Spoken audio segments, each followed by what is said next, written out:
Hello friends. देखिए हम लोग टाइम रिस्पॉन्स एनालिसिस पढ़ रहे थे और टाइम रिस्पॉन्स एनालिसिस में फर्स्ट ऑर्डर सिस्टम का टाइम रिस्पॉन्स पढ़ रहे थे। उसमें से स्टेप इनपुट के लिए और रैंप इनपुट के लिए रिस्पॉन्स और error signal steady state error कितना होगा वो निकाल दिए थे। उसमें एक क्वेश्चन है कि ये क्वेश्चन सोल्व करना है। अक्सर एग्ज़ाम में पूछा करता है ऐसा क्वेश्चन। कह रहा है क्वेश्चन में कि ये इसके बाद हम लोग निकालेंगे रैंप का और पाराबोलिक का। पाराबोलिक सिग्नल के लिए फर्स्ट ऑर्डर सिस्टम का क्या रिस्पॉन्स होगा यानी आउटपुट होगा, और फिर इम्पल्स सिग्नल के लिए क्या होगा वो भी निकालेंगे।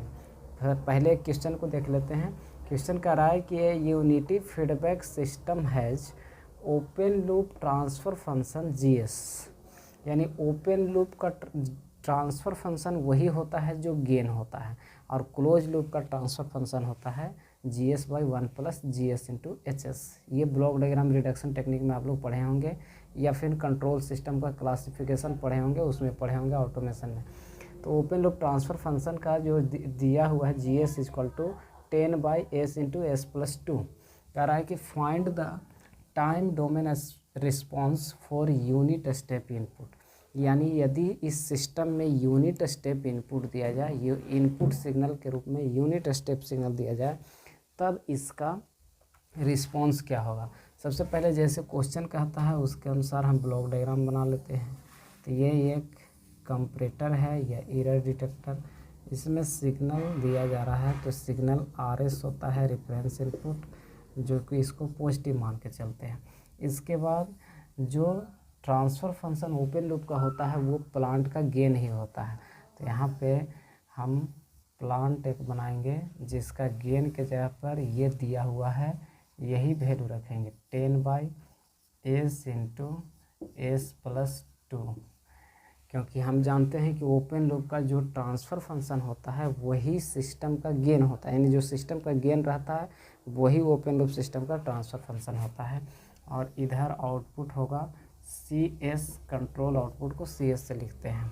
और फीडबैक में देखिए यहाँ पे लाइन बोला है यूनिटी फीडबैक, यानी फीडबैक हमको लगाना है, लेकिन वो फीडबैक क्या रहेगा, यूनिटी फीडबैक रहेगा। यानी फीडबैक कुछ नहीं तो निगेटिव, ऐसे कुछ नहीं बोलता है पॉजिटिव निगेटिव, तो हम जनरली निगेटिव फीडबैक को प्रेफर करते हैं, क्योंकि निगेटिव फीडबैक से सिस्टम का गेन रिड्यूस होता है। तो इसलिए हम ये फीडबैक लगा दिए। इसमें 1 है फीडबैक के जगह पर, यूनिटी फीडबैक है। अब इस ब्लॉक डायग्राम को सोल्व करके यदि हम CS/RS निकालेंगे, यानी आउटपुट बाई इनपुट निकालेंगे, तो CS/RS = फार्मूला होता है GS/1 + GSHS। तो CS/RS यानी output by input Laplace transform में ट्रांसफ़र फंक्शन होता है, तो होता है GS, यानी GS है 10/S × S+2, ये हो गया GS/1। यदि नेगेटिव फीडबैक रहता है तो प्लस लेते हैं, 1 यहाँ प्लस होता है, पॉजिटिव फीडबैक रहेगा तो माइनस होता है। तो GS/1 + GS × HS, GS के जगह पर फिर यही होगा 10/S × S+2 और HS के जगह पर 1।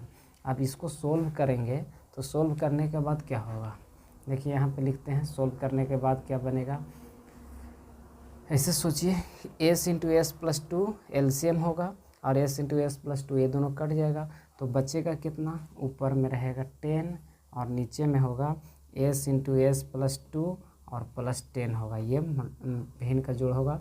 तो इसको हम कर दें पूरा, तो ये हो जाएगा S² + 2S + 10। ये इसको सोल्व करने के बाद आएगा 10/S² + 2S + 10। और अब यदि हम CS का वैल्यू सिर्फ निकालें, यानी आउटपुट का वैल्यू निकालें, आउटपुट का क्या कह रहा है, टाइम डोमेन रिस्पॉन्स। तो सबसे पहले आउटपुट हम निकालें यानी रिस्पॉन्स निकाल लें। जब रिस्पॉन्स आएगा तो फ्रीक्वेंसी के टर्म में आएगा, और उसका लाप्लास इन्वर्स निकाल देंगे तो वो टाइम डोमेन में आ जाएगा। तो यही हमको निकालना है, टाइम डोमेन रिस्पॉन्स। क्वेश्चन को अब हटा देते हैं और सोल्व करते हैं। तो CS = फाइनल हमारा आया है CS = 10/S² plus 2s plus 10, और इधर RS जो डिवाइड में है इधर जाके मल्टीप्लाई में हो जाएगा। तो रेफरेंस इनपुट सिग्नल के लिए कहा है कि नहीं, रेफरेंस इनपुट क्या होना चाहिए, तो स्टेप इनपुट यूनिट स्टेप के लिए हमको निकालना है। तो RS की जगह पर हम यूनिट स्टेप का रखेंगे। तो यूनिट स्टेप सिग्नल के लिए RT का वैल्यू यानी टाइम डोमेन में इनपुट होता है वो 1 होता है, और फ्रीक्वेंसी डोमेन में उसका लाप्लास ट्रांसफॉर्म होगा तो RS इक्वल टू 1/s हो जाएगा। तो यूनिट स्टेप के लिए for unit step RT equal to 1 होता है, तो RS इक्वल टू हो जाएगा 1/s, इसका लाप्लास ट्रांसफॉर्म। अब यहाँ RS की जगह पर पुट करेंगे, तो RS की जगह पर पुट करेंगे तो 10/s² प्लस 2s प्लस 10, और RS की जगह पर 1/s पुट कर दिए। अब ये पूरा फाइनल कितना बन गया, तो पूरा फाइनल हो गया 10/s into s² plus 2s plus 10। ये आया रिस्पॉन्स आया है सिस्टम का, क्लोज लूप ट्रांसफ़र फंक्शन आया है, क्लोज लूप का रिस्पॉन्स आया है। लेकिन हमको रिस्पॉन्स जो फाइंड करना है वो किस फॉर्म में फाइंड करना है, तो टाइम डोमेन में फाइंड करना है। तो यहाँ से आप लोग फिर सोल्व कर सकते हैं कि ये जो फ्रीक्वेंसी डोमेन में है यदि इसका लाप्लास इन्वर्स निकाल दिया जाए तो वो टाइम डोमेन में आ जाएगा। तो अब हमको सारा फंक्शन लाप्लास इन्वर्स का निकालना है। तो लाप्लास इन्वर्स निकालने के लिए क्या करेंगे, ये जूम करेंगे 10/s into s² plus 2s plus 10 equal to a/s plus, ये क्वाड्रेटिक इक्वेशन है, तो क्वाड्रेटिक इक्वेशन के लिए हम लोग ये जूम डायरेक्ट करते हैं bs plus c/s² plus 2s plus 10। अब हमको इसको एलसीएम लेकर के जोड़ घटाव करना है और सारा कोफिशिएंट बराबर करना है, कोफिशिएंट बराबर करके a, b और c का वैल्यू निकालना है। तो एलसीएम क्या होगा, एलसीएम हो जाएगा s into s² plus 2s plus 10। अब यहाँ से मल्टीप्लाई इससे इसमें डिवाइड देंगे तो ये कट जाएगा, ये बचेगा, तो इसको गुना करेंगे तो as² plus 2as plus 10a बचेगा, प्लस जब इससे इसमें भगा देंगे तो ये पूरा क्वाड्रेटिक इक्वेशन कट जाएगा, s बचेगा, तो मल्टीप्लाई होगा तो हो जाएगा bs² प्लस cs। ये आया। अब जरा सोचिए इधर वाला टर्म ये पूरा से ये पूरा टर्म कैंसिल आउट हो जाएगा और बचेगा जो उसको एक साथ कर देते हैं। तो ये वाला फिगर मिटा, ये वाला जो लिखा हुआ है इसको मिटाते हैं, जगह कम है। तो फाइनल हमारे पास जो बचा ऊपर में इधर लेफ्ट साइड में 10 है, तो 10 इक्वल टू, अब देखिए ये वाला जो नोमरेटर वाला टर्म है इसको s² वाला को एक जगह कर देते हैं, तो यहाँ पे s² है, यहाँ पे s² कॉमन लेंगे तो a प्लस b बचेगा, यानी a plus b into s², a plus b into s², plus में फिर s का कोफिशिएंट देखिए यहाँ 2a और यहाँ c, तो प्लस s कॉमन लेंगे तो 2a plus c into s, और कांस्टेंट टर्म सिर्फ बचा हुआ है 10a, तो 10a। अब सब का कंपेरिजन करेंगे हम, प्रत्येक टर्म का, यानी s² का कोफिशिएंट कंपेरिजन करेंगे, s का कोफिशिएंट कंपेरिजन करके बराबर करेंगे और कांस्टेंट टर्म का कंपेरिजन करेंगे। तो हम लिखेंगे by comparing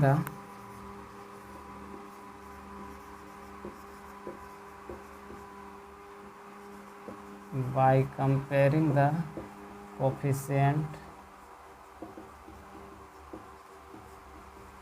of each term, प्रत्येक टर्म का कोफिशिएंट हम अगर जो बराबर करें तो हम लोग क्या पाते हैं, वी गेट। तो अब कंपेरिजन करेंगे तो पहले कांस्टेंट टर्म है, यानी कि 10a, और कांस्टेंट टर्म इधर कितना है 10a बराबर 10, 10 से 10 कैंसिल आउट हो जाएगा, a इक्वल टू 1 हो गया।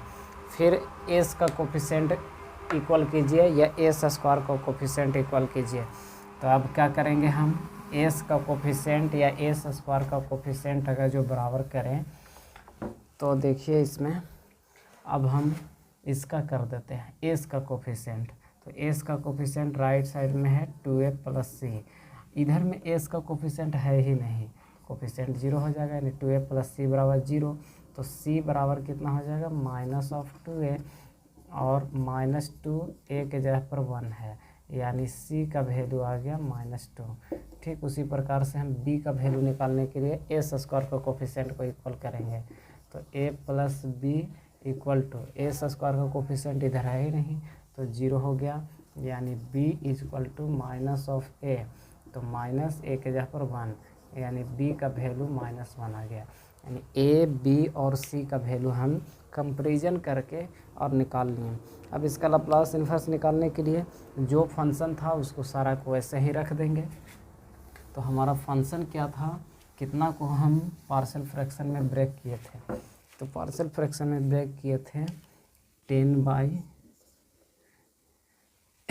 तो इसको तो डायरेक्ट हम CS लिख सकते हैं, बार बार वो लिखने से अच्छा है। CS इक्वल टू था a/s, तो a के जगह पर 1 है तो 1/s plus bs plus c था, तो b का वैल्यू -1s है, तो हम लिखें -s और प्लस c का वैल्यू भी -2 है, तो -2 और बाई ये था S square plus 2s plus 10, ये लिख दिया गया। अब दोनों में से माइनस कॉमन लेंगे, ये 1/s रहेगा, जब दोनों में से माइनस कॉमन लेंगे तो बचेगा s plus 2 by S square plus 2s plus 10।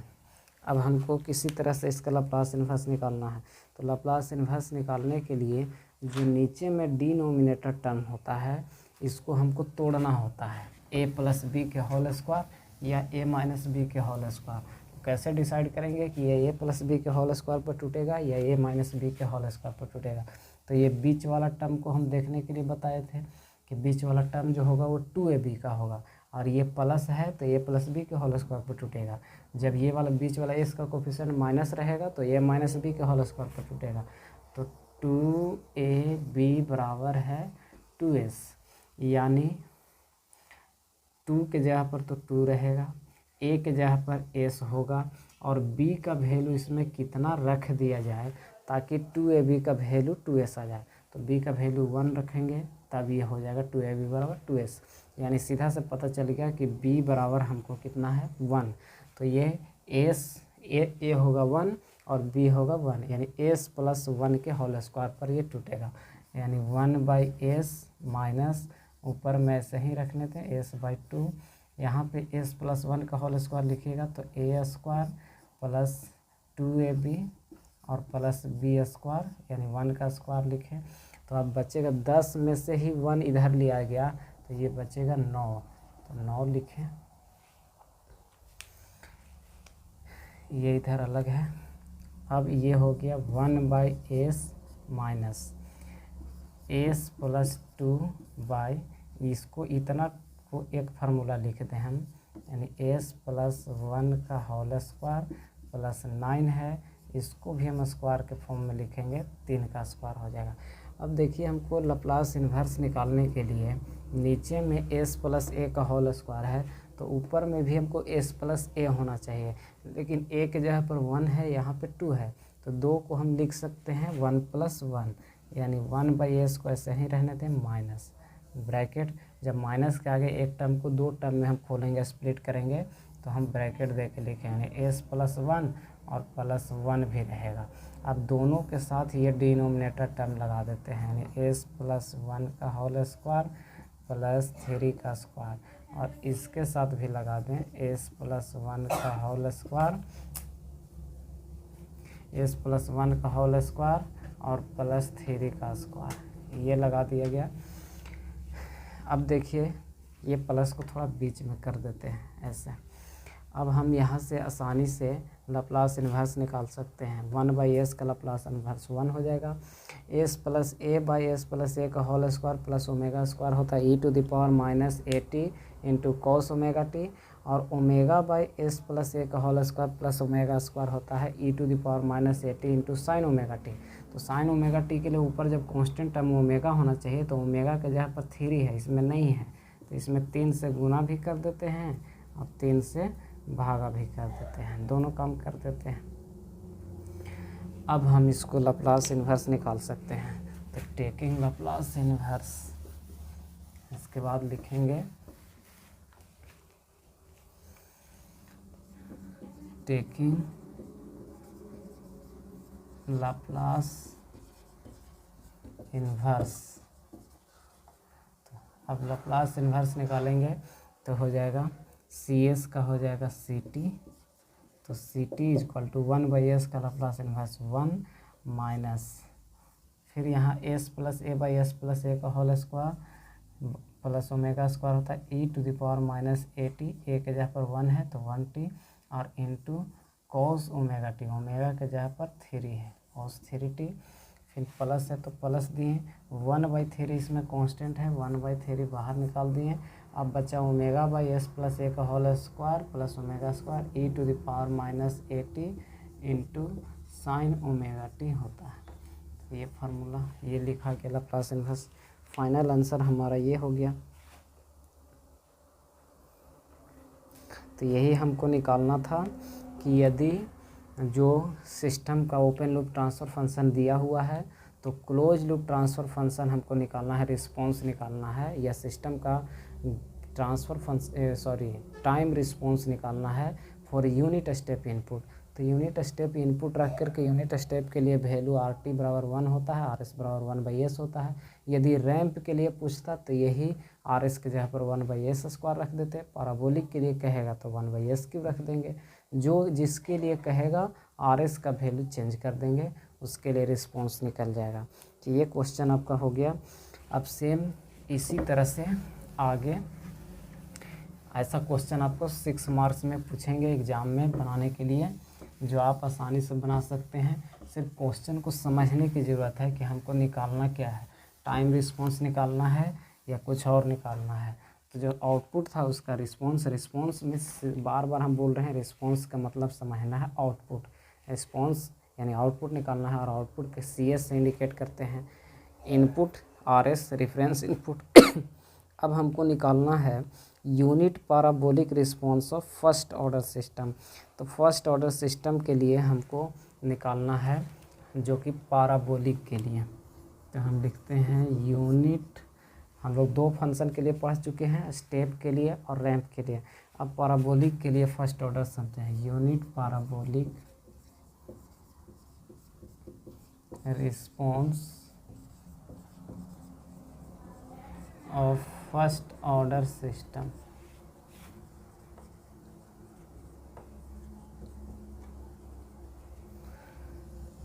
अब पैराबोलिक इनपुट के लिए हमको निकालना है। तो हम लोग जैसा कि जानते हैं कि जो फर्स्ट ऑर्डर सिस्टम का जनरल फॉर्म है, उसके थ्रू CS/RS इक्वल टू आया था 1/1 + ST। यदि यहाँ से हम CS का वैल्यू निकालें तो आएगा 1/1 + ST और इंटू RS यहाँ गुना में हो जाएगा। अब हमको डिपेंड करता है कि किसका वैल्यू किसके लिए निकालना है।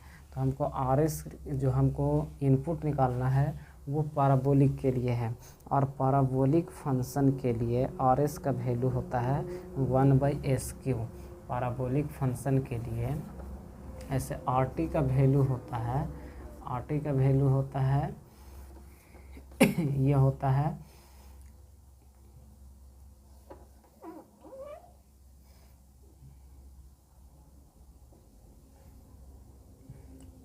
1/t²। 1/t²। अब इसका वैल्यू निकालेंगे हम तो क्या होगा, फैक्टोरियल n/s⁴ जो होगा n+1, तो 1/s³ हो जाएगा इसका लाप्लास ट्रांसफॉर्म यूनिट पैराबोलिक के लिए। तो RS की जगह पर हम 1/s³ रखेंगे, यानी 1/s³ 1 प्लस एस टी और इनटू में 1/SQ। अब हम इसको करेंगे तो फाइनल हो गया 1/SQ into 1 plus S T. ये आ गया हमारा CS इक्वल टू। अब इसके आगे आप लोग कर सकते हैं या PDF में भी देख सकते हैं। यहाँ से हमको इसका निकालना है पार्शियल फ्रैक्शन, तो पार्शियल फ्रैक्शन तोड़ करके और इसका CT का वैल्यू निकालना है। CS का वैल्यू रख के निकाल दिए जो जिसके लिए पूछ रहा था। अब CT का वैल्यू निकालेंगे, यानी इसका लाप्लास इन्वर्स निकालना है। तो लाप्लास इन्वर्स निकालने के लिए इसका पार्शियल फ्रैक्शन तोड़िए। लाप्लास इन्वर्स जब निकल जाएगा तो उसमें हमको फिर एरर सिग्नल निकालना है। तो एरर सिग्नल बराबर निकालते आ रहे हैं हम रेफरेंस इनपुट माइनस आउटपुट। तो रेफरेंस इनपुट हमारा है 1/T²। रेफरेंस इनपुट के जगह पर रखेंगे 1/T², सॉरी हाँ 1/T² रखेंगे। और उसके बाद हमको फिर आउटपुट जो निकालना है, तो आउटपुट जो निकलेगा यहाँ इसका निकाल करके वो वैल्यू होगा। तो वो जब निकाल लेंगे हम लोग, तो उसको अगर जो इन्फिनिटी टाइम के लिए लिमिट उसमें t→∞ ले लेंगे तो वो हो जाएगा steady state response in steady state input, sorry steady state error. तो स्टेडी स्टेट एरर भी कैलकुलेट कर सकते हैं, आप लोग खुद से कैलकुलेट कर सकते हैं या PDF में बना हुआ उसको भी देख सकते हैं। क्योंकि यह इस वीडियो में यदि हम इसको पूरा सोल्व करेंगे तो वीडियो बहुत ज़्यादा लॉन्ग हो जाएगा। आप देखिए इसको थोड़ा सा पार्शियल फ्रैक्शन हम तोड़ देते हैं, कैसे पार्शियल फ्रैक्शन तोड़ना है।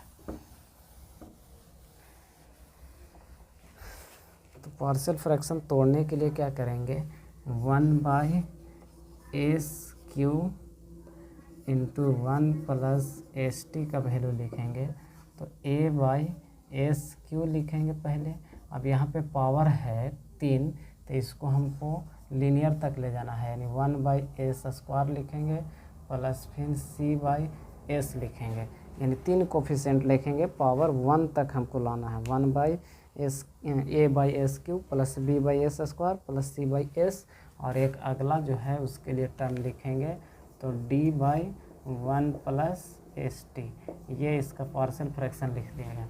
अब पार्शियल फ्रैक्शन लिखें तो इसका कंपैरिजन करके वैल्यू निकालिए ABC का, या फिर सबसे अच्छा होगा मेथड इस सारा का एलसीएम ले लीजिए और एलसीएम ले करके जोड़ घटाव करने के बाद, भिन्न का जोड़ घटाव करने के बाद एलिमेंट को सब सारे के पावर के टाइम को कंपैरिजन करना है। और कंपैरिजन करके हमको ABCD का वैल्यू निकाल लेना है। और ABCD का वैल्यू जब आ जाएगा तो उसका सारे को इक्वेशन में रख करके लाप्लास इन्वर्स निकाल देना है। बस यही काम करना है, देखिएगा करके। नहीं होगा तो फिर अगले दिन देखा जाएगा, कर देंगे। और इसी तरह से आप लोग यूनिट रैंप का भी निकाल सकते हैं। तो रैंप के लिए भी हम उसमें RS का वैल्यू जो रखते हैं यूनिट रैंप के लिए, यानी रैंप फंक्शन के लिए RS का वैल्यू 1 होता है, तो 1 रख करके और उसमें निकाल सकते हैं। आप लोग को PDF में दिया गया है। अलग अलग वैल्यू के लिए ग्राफ भी प्लॉट कर सकते हैं, और नहीं तो सिर्फ रिस्पॉन्स निकाल करके छोड़ सकते हैं। ठीक है, तो यहीं पे वीडियो को समाप्त करते हैं। इसके आगे आप लोग सोल्व कर लीजिएगा।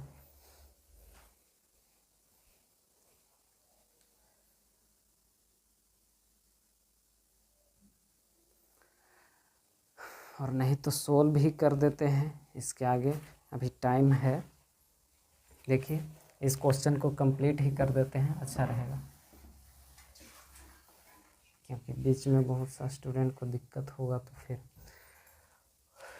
इसका एलसीएम जब लेंगे हम, तो एलसीएम लेने के बाद आएगा SQ इंटू 1 प्लस ST। ये एलसीएम आएगा SQ इंटू 1 प्लस ST। अब इसके बाद हम क्या करेंगे, जब इससे इसमें डिवाइड देंगे तो SQ कट जाएगा और ये रहेगा, तो इसको गुना करेंगे तो A प्लस AST होगा।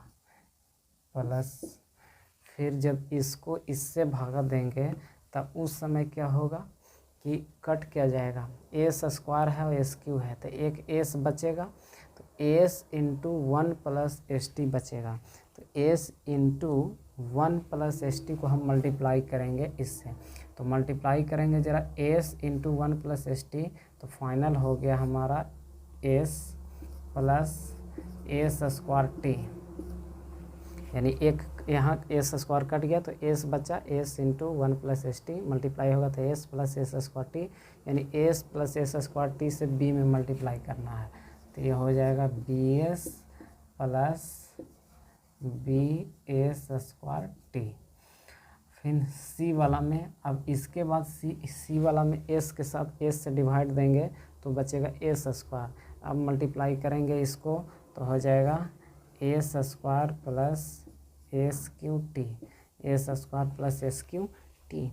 अब इसके साथ अगर जो मल्टीप्लाई करेंगे तो ये हो जाएगा C S square plus C S Q T, और डी वाला में मल्टीप्लाई करेंगे तो ये वाला टर्म से ये वाला टर्म कट जाएगा, सिर्फ बचेगा प्लस में डी एस क्यू बचेगा।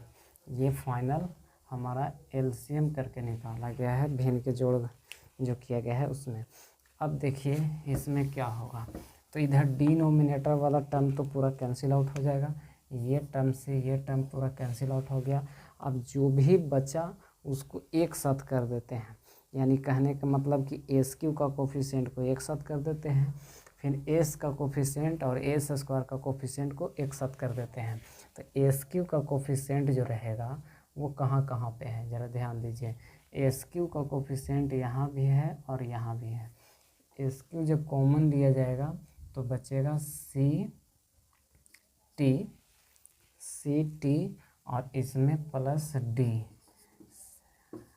कॉमन हो गया S Q, plus S square का कोफिशिएंट कहाँ कहाँ पे है, यहाँ पे है बी एस स्क्वायर और यहाँ सी एस स्क्वायर, तो बी प्लस सी ये एस स्क्वायर का कोफिशिएंट होगा, प्लस एस का कोफिशिएंट कहाँ कहाँ पे है, ए एस फिर बी एस, और तो कहीं पे नहीं है, तो इसको करेंगे हम तो ए टी और प्लस बी इंटू एस, और कांस्टेंट टर्म कहाँ कहाँ पे है, तो कांस्टेंट टर्म सिर्फ ए है तो प्लस ए होगा, प्लस ए, और इतना बराबर 1 बराबर आया है।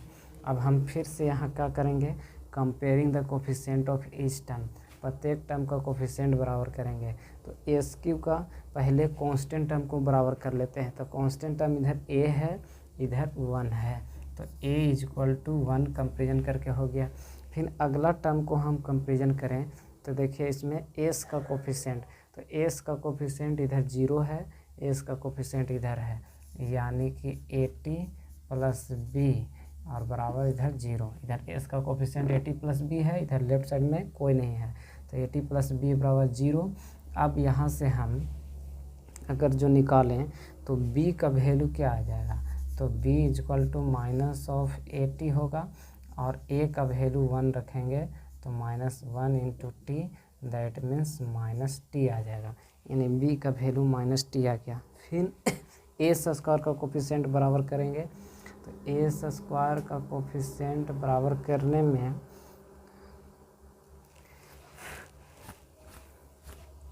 बी एस स्क्वायर टी था, देखिए थोड़ा सा मिस्टेक हो गया है, बी एस स्क्वायर टी है, तो यहाँ जो होगा एस स्क्वायर कोफिशिएंट में बी टी प्लस सी होगा, तो इसको अब इक्वेट करेंगे एस स्क्वायर का कोफिशिएंट, तो बी टी प्लस सी बराबर 0, इधर एस स्क्वायर का कोई कोफिशिएंट नहीं है, तब यहाँ से हम क्या करेंगे सी का कोफिशिएंट निकालेंगे, तो सी इक्वल टू हो जाएगा माइनस ऑफ बी टी, तो माइनस ऑफ बी के जगह पर क्या लिखेंगे माइनस टी और एक टी, यानी माइनस माइनस ये प्लस हो गया, यानी सी का वैल्यू टी स्क्वायर निकल गया। अब हम डी का कोफिशिएंट निकालना है, तो अब इसका ये वाला वैल्यू को इक्वेट करेंगे, तो एस क्यू का कोफिशिएंट इधर भी 0 है, तो एस क्यू का कोफिशिएंट के लिए 0 करेंगे,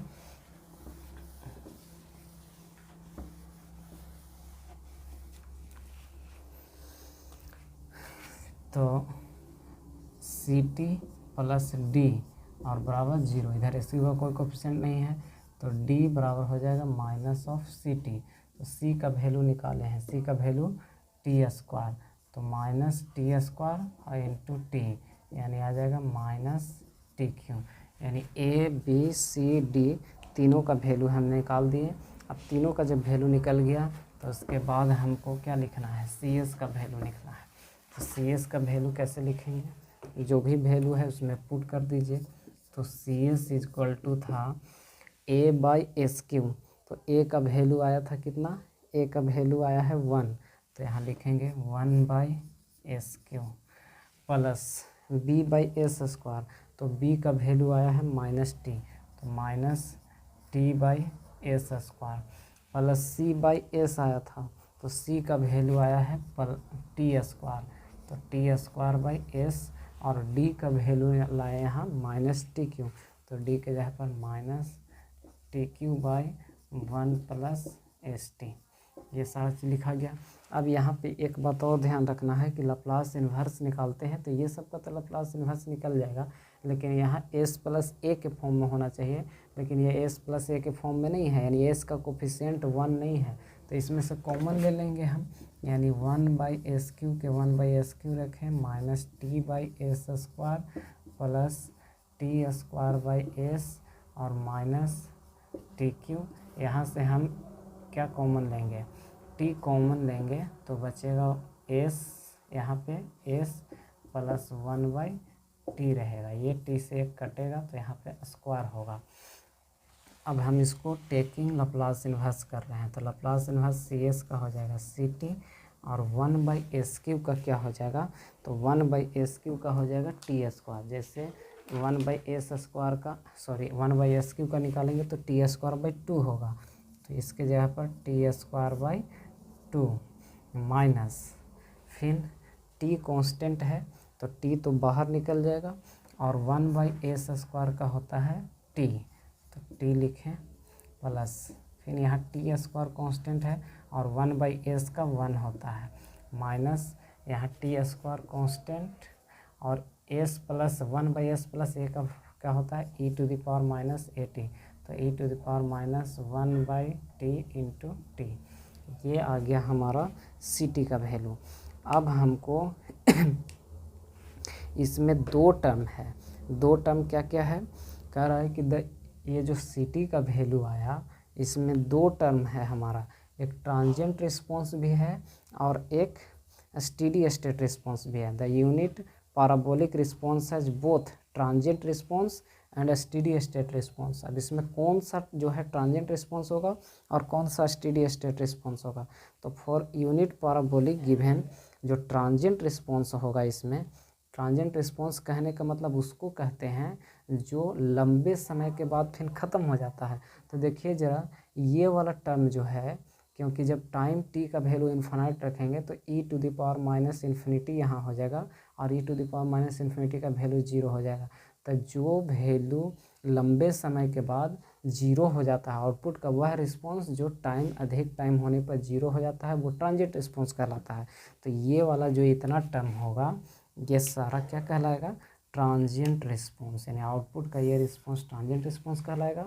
और ट्रांजिएंट के ख़त्म हो जाने के बाद जो बचता है वही स्टेडी स्टेट होता है। तो ये इतना पॉइंट जो बचेगा वो हमारा स्टेडी स्टेट बचेगा। तो इसको हम लिख देते हैं दोनों को अलग अलग करके। ट्रांजिएंट रिस्पॉन्स जो होगा वो कितना होगा, तो आउटपुट का सी ट्रांजिएंट यानी ट्रांजिएंट रिस्पॉन्स जो होगा वो कितना होगा, तो ये आया minus T square into E to the power minus 1 by T into T. ऐसा क्यों डिसाइड कर लिए हम, कैसे डिसाइड कर लिए कि ये ट्रांजिएंट होगा, तो डिफिनेशन के अनुसार हम जानते हैं कि रिस्पॉन्स का वह वैल्यू जो टाइम का वैल्यू इन्फिनाइट होने पर वानिसेस हो जाता है, गायब हो जाता है, उसको ट्रांजिएंट रिस्पॉन्स कहते हैं। तो अधिक समय के बाद ये वाला, क्योंकि इसमें टी का वैल्यू जब इन्फिनाइट रखेंगे तो E to the power minus infinity हो जाएगा और E to the power minus infinity का वैल्यू 0 होता है, तो ये इतना टर्म पूरा 0 हो जाएगा, इसलिए ये ट्रांजिएंट रिस्पॉन्स हो गया। इसमें कहीं भी टाइम का वैल्यू इन्फिनाइट रखने पर कोई 0 नहीं हो रहा, तो ये वाला वैल्यू जो रहेगा वो स्टेडी स्टेट रहेगा, यानी रिस्पॉन्स स्टेडी स्टेट वो कितना होगा, तो ये बच गया T square by 2 minus T into T और प्लस टी स्क्वायर। ये वैल्यू रह जाएगा, जो क्या होगा, ये स्टेडी स्टेट रहेगा, यानी टाइम का वैल्यू लंबा टाइम इन्फिनाइट होने पर भी ये चीज़ जीरो नहीं होगा, यानी इतना आउटपुट हमेशा मिलेगा। अब इसका फिर से हम निकाल सकते हैं, रेफरेंस इनपुट माइनस आउटपुट करके एरर सिग्नल निकाल सकते हैं। तो ऐसा देखा गया कि जो इसमें वैल्यू हम रखेंगे, इसमें देखिए वैल्यू को अगर जो t का वैल्यू 2t रखें, 3t रखें, 4t रखें, तो यहाँ से देखने को मिल रहा है कि ये वैल्यू हमेशा बढ़ते जाएगा। जैसे जैसे टाइम का वैल्यू हम रखते जाएंगे वो वैल्यू बढ़ते जाएगा। तो इससे हमको ये रिस्पॉन्स से पता चलता है, ये कंक्लूजन निकलता है कि जो रैंप फंक्शन है और पैराबोलिक फंक्शन है, इसमें टाइम का वैल्यू बढ़ने से रिस्पॉन्स का वैल्यू और इन्फिनाइटली रूप से बढ़ता जाता है। टाइम इन्फिनाइट होगा तो रिस्पॉन्स भी इन्फिनाइटली होते जाएगा। इसलिए ये दोनों सिग्नल को न के बराबर यूज करते हैं जनरली, और हम लोग ज़्यादातर सिस्टम में स्टेप फंक्शन को यूज करते हैं। तो यहीं तक आज ये ख़त्म हो गया। आप लोग unit impulse response first order का देख लीजिएगा जो निकाला हुआ है। तो फर्स्ट ऑर्डर में RS का वैल्यू 1 रखना है, और 1 रख कर के जनरल फॉर्म है उसमें सोल्व कर लेना है। फिर पॉइंट अलग अलग रख कर, टाइम का वैल्यू अलग अलग रख के ग्राफ भी आप ड्रा कर सकते हैं और एरर सिग्नल भी निकाल सकते हैं। ठीक है, थैंक यू।